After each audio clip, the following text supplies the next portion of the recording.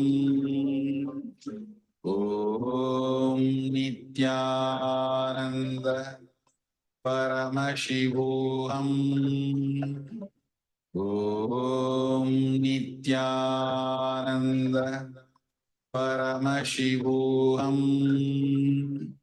Om Nityananda Paramashivoham. Om Nityananda Paramashivoham. Om Nityananda Paramashivoham.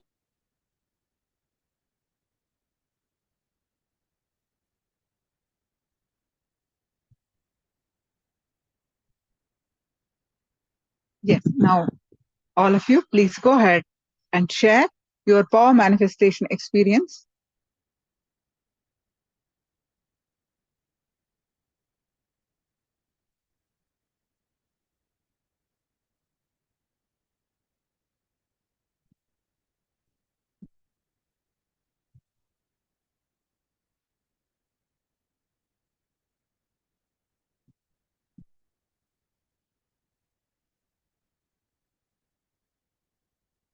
Quickly go ahead and share your experience, power manifestation experience.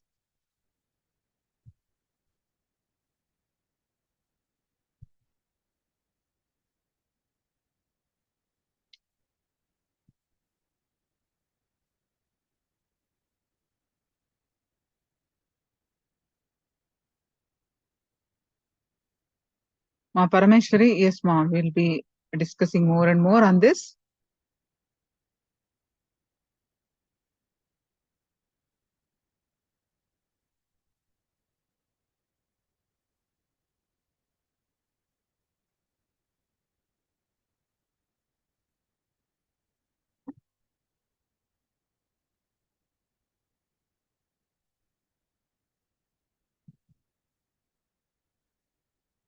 My body trembling lighter and lighter, my legs, knees, and feet raising, and I fall on the back 3 times.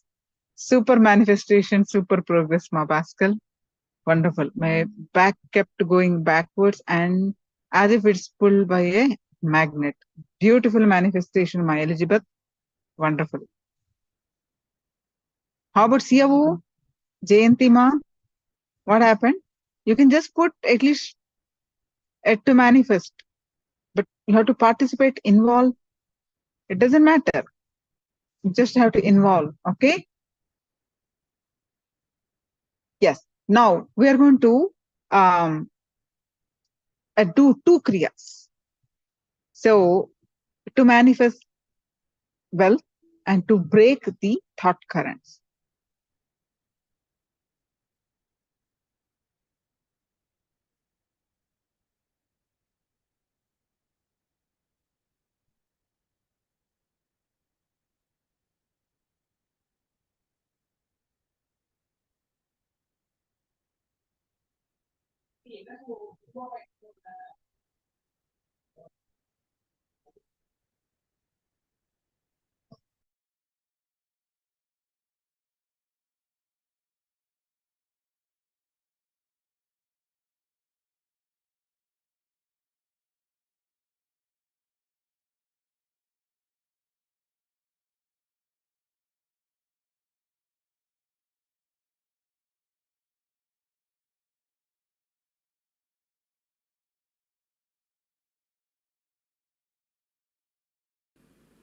See, prana is the energy which your body absorbs while you are breathing.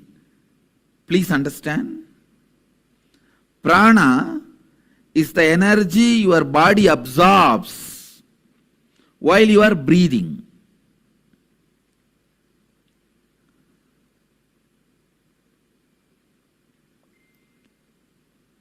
Air itself is not prana, but the energy which comes through the air is prana.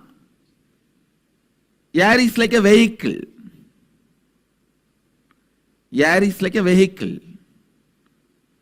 On a physiological level, prana refers to your circulatory and respiratory systems. See, prana does 5 things inside you. Inhalation, that's called prana. Vyana means the air which goes inside and stays in you. Third, udana, the air which goes inside and spreads all over the body. Samana, the air which leaves your body. Apana, the air which does cleaning process in your body. Actually, these 5 movements of air energy inside you, as totally called as pranic layer. Please listen. I'll repeat once more. The 5 breathing activity happens in you. Inhaling, holding, exhaling, spreading all over your body, and cleaning. These 5 put together is called pranic layer. And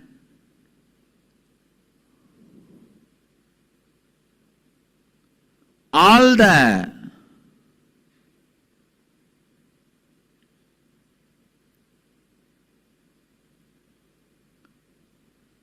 energy which happens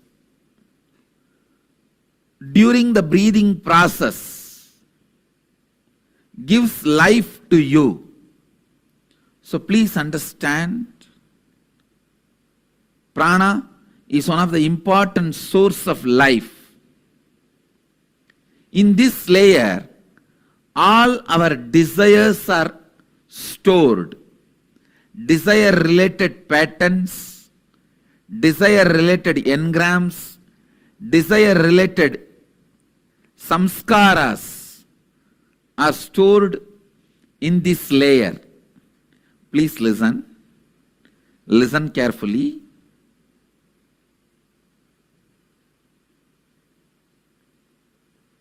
Your desires are your life. Your desires are your life. Listen.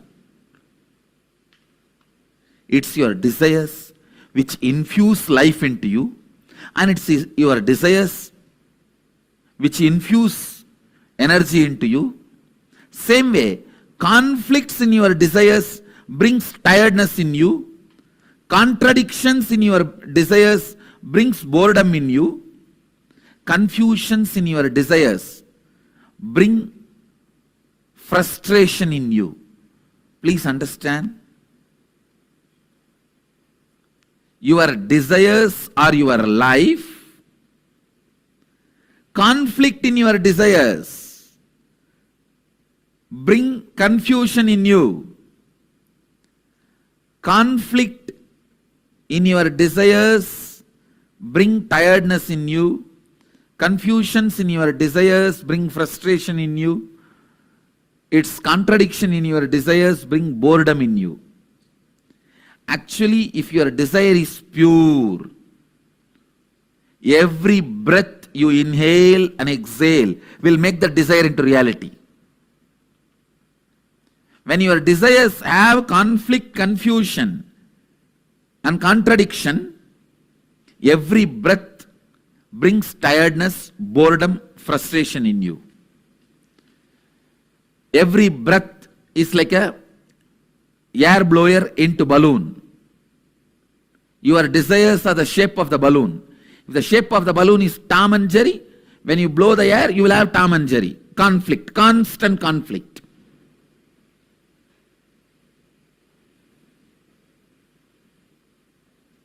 If the shape of the balloon is just round, when you blow the air into that balloon, you will have a round balloon.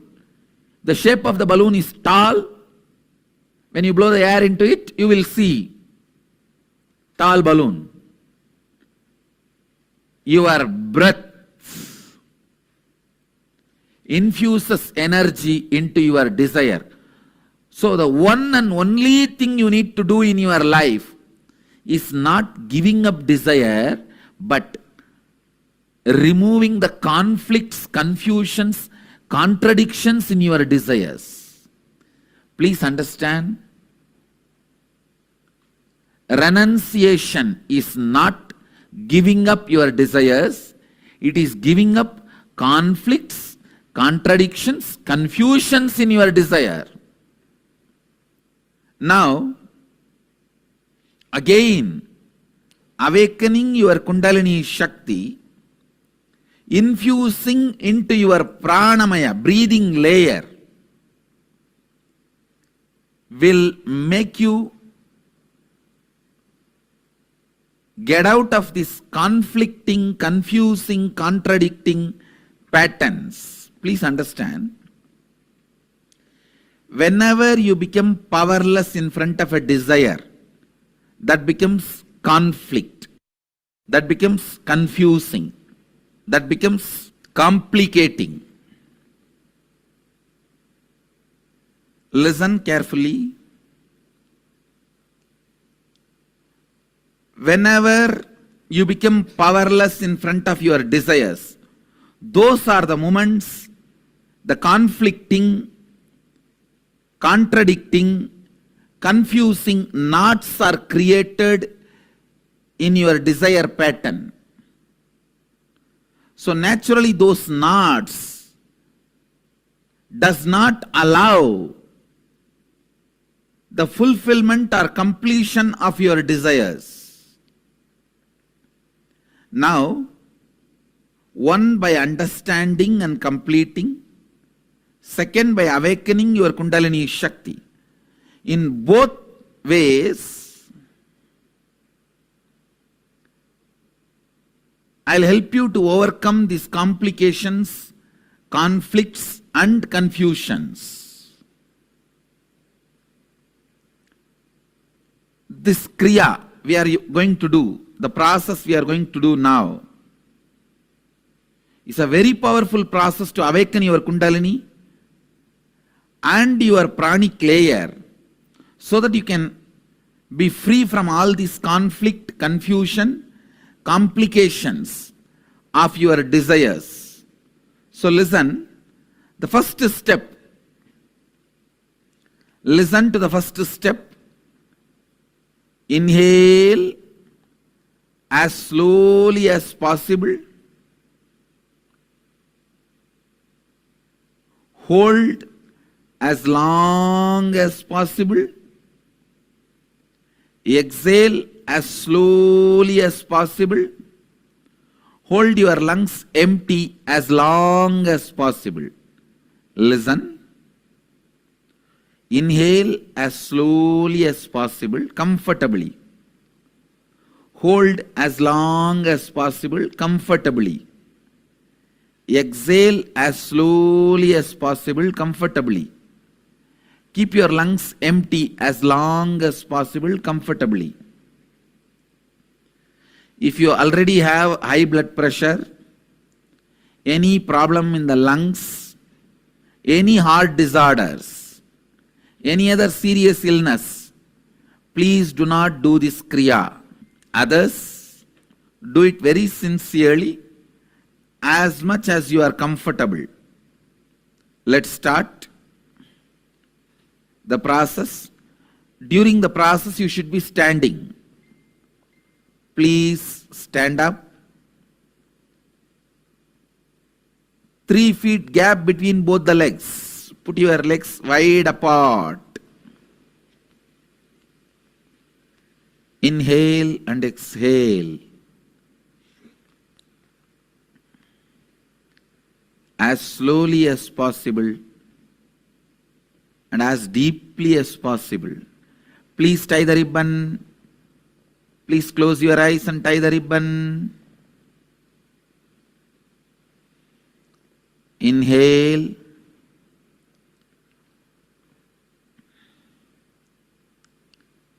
As slowly as you can. Hold as long as you can. Exhale as slowly as you can. Hold the lungs empty as long as you can. Again start inhaling as slowly as you can.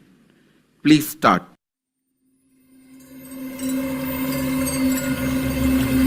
I welcome you all with my love and respect.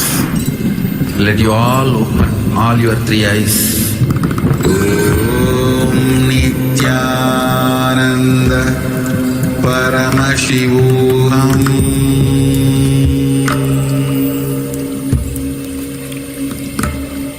Om Nityananda Paramashivoham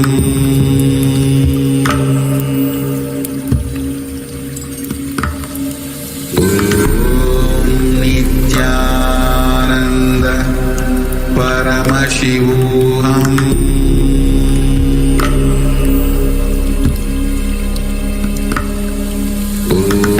Om Nityananda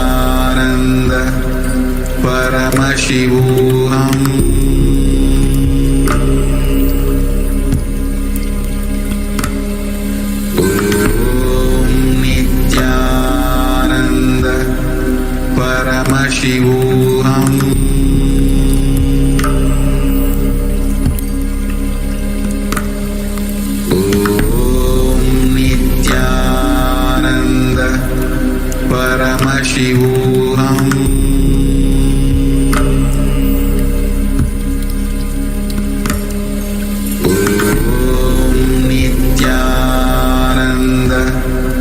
Paramashivoham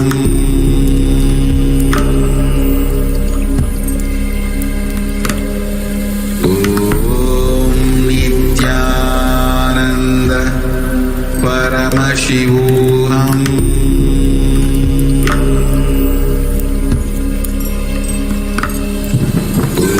Om Nityananda Paramashivoham Relax. Please settle down wherever you are. You can have few minutes break and then gather for next session.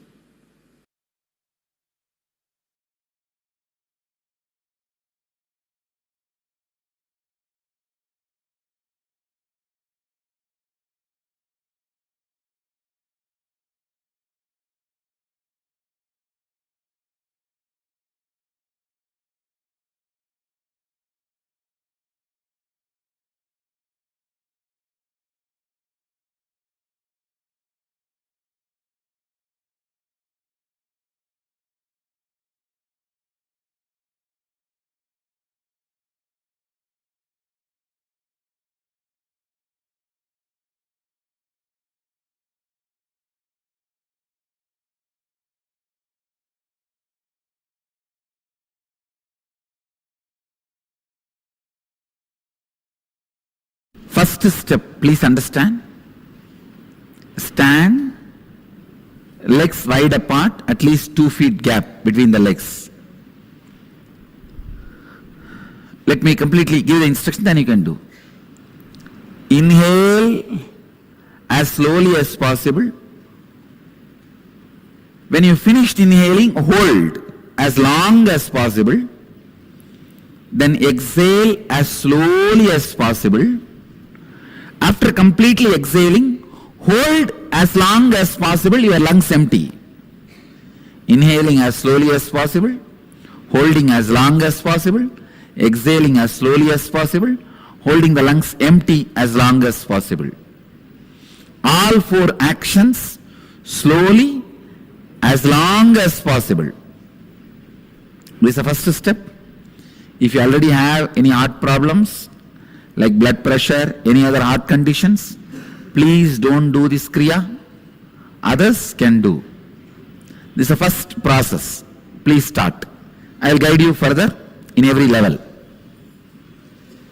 legs wide apart, 2 feet. This kriya is to break the patterns of suffering of money in you. Any pain, suffering related to money, the patterns will be broken. The kriya, use both the hands, not only one hand, use both the hands. Use both the thumbs. First inhale as slowly as possible. Hold as long as possible.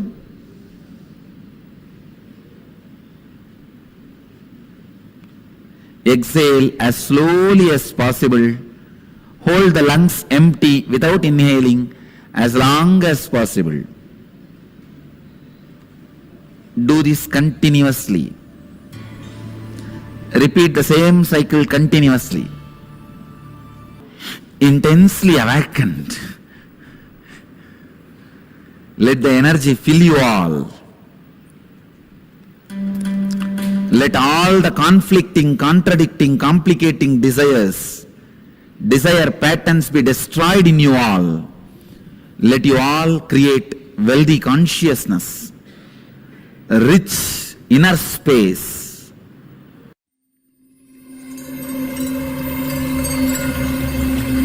I welcome you all with my love and respect. Let you all open all your 3 eyes. Om Nityananda Paramashivoham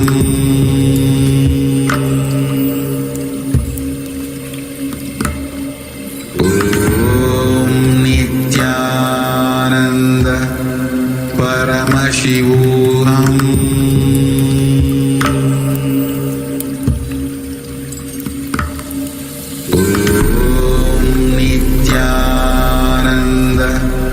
Paramashivoham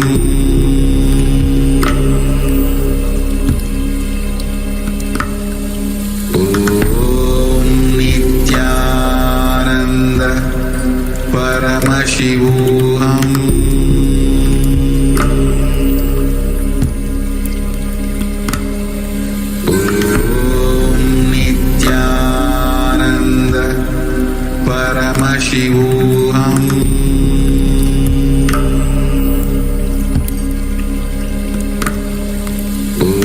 Om Nityananda Paramashivoham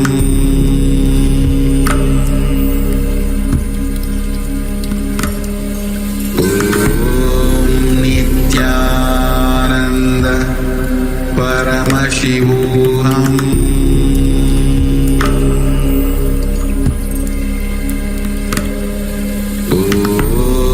Nityananda Paramashivoham Om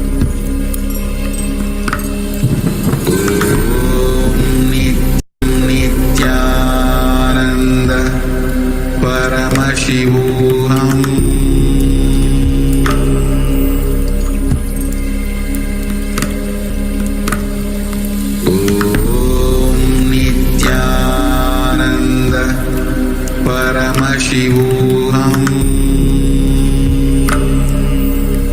Paramashivoham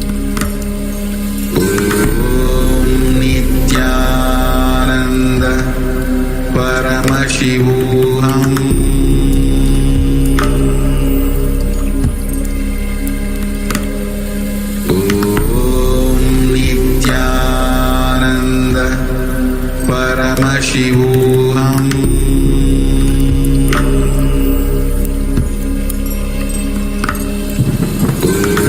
Om Nityananda Paramashivoham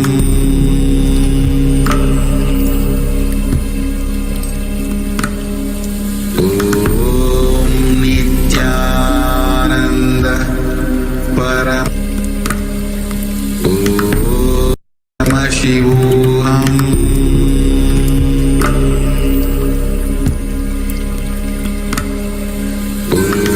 Om Nityananda Paramashivoham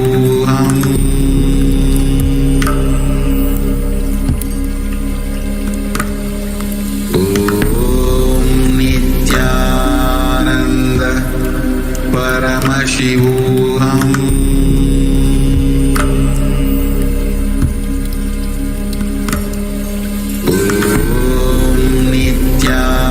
Nityananda Paramashivoham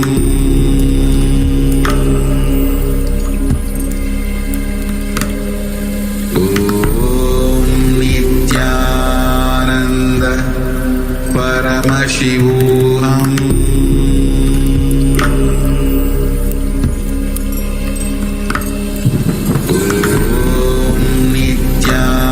Nityananda Paramashivoham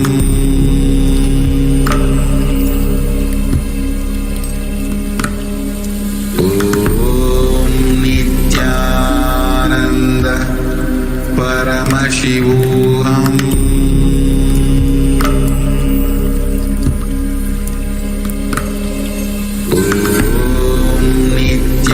Paramashivoham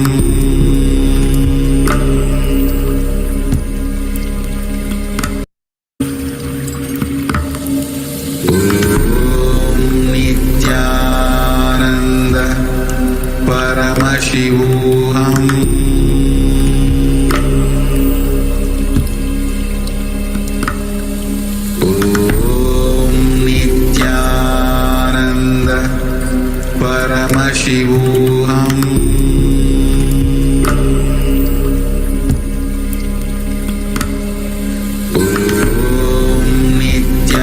Nityananda Paramashivoham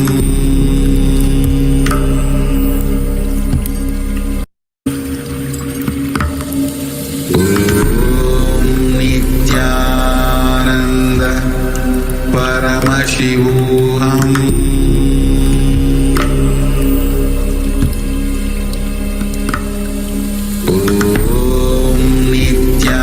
Nityananda Paramashivoham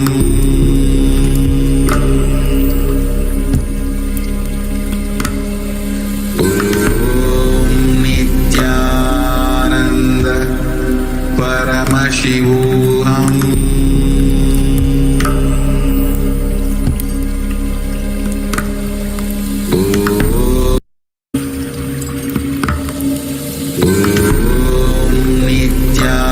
Nityananda Paramashivoham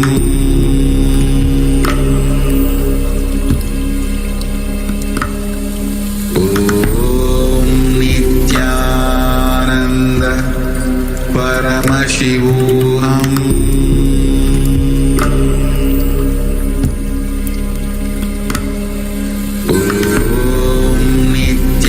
Nityananda Paramashivoham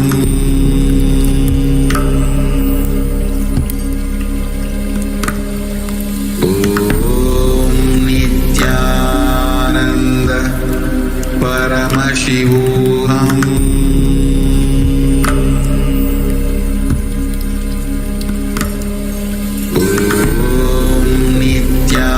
Nityananda Paramashivoham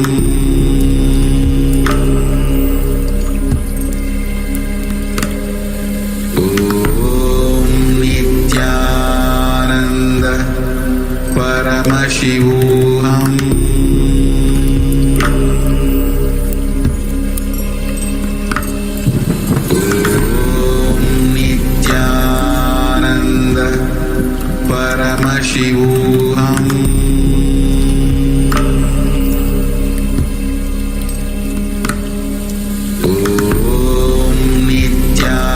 Nityananda Paramashivoham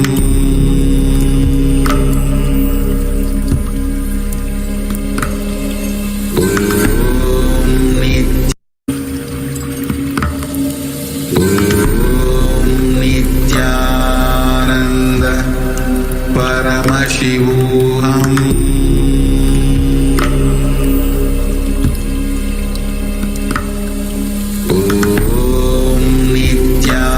Nityananda Paramashivoham